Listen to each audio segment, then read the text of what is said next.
Hello, I'm Daniel Kerr and I'm a computing and ICT teacher at Sandymore School in Runcorn.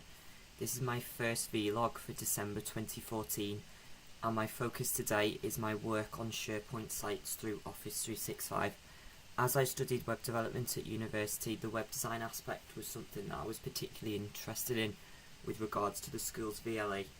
As you can see on the screen, this is the GCSE computing homepage which the pupils have been using throughout their course, which they started in September.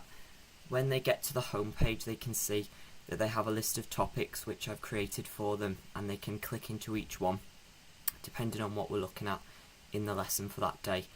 There's also a useful links app which takes them to a variety of web pages related to the course, and I've also had a look at creating a sliding picture gallery which gives them some information about what they're expected to be doing throughout the course of study. So if we click into the programming project, which is their current topic, we can see that it takes them to another SharePoint site. As you can see here, we've created some resources for them, which is in the form of a document library, and what I've done, I've put the lesson PowerPoints and any resources such as online worksheets that they might want to access. And what they've been doing at the moment, they've been programming in Python. So if we click into week 1, they can always refer back to the lesson slides at any point, so they can look at them through PowerPoint online and refer to them throughout the lesson as a way of supporting them whilst they do their work. From that, they can also submit their classwork into another document library called Classwork Submissions, and the way that I've set this up, I've created it week by week. They can upload their work here, which then allows me to see it. Now, the way that I've created it, I've put approval on this document library, therefore only the pupil and I can see the individual work, which is quite good, and I can leave feedback comments on that work as well. So that's the Classwork Submissions app. Now if we go back to their home page,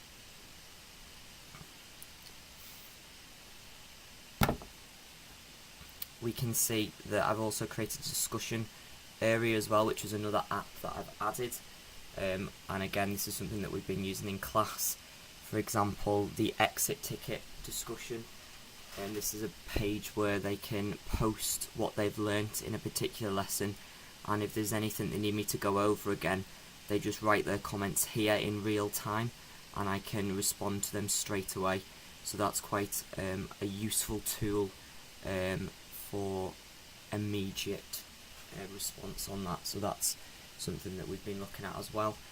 And lastly, we've also got some more activities on the discussion page here. For example, for starter activities, I've created different discussions for them to automatically reply to.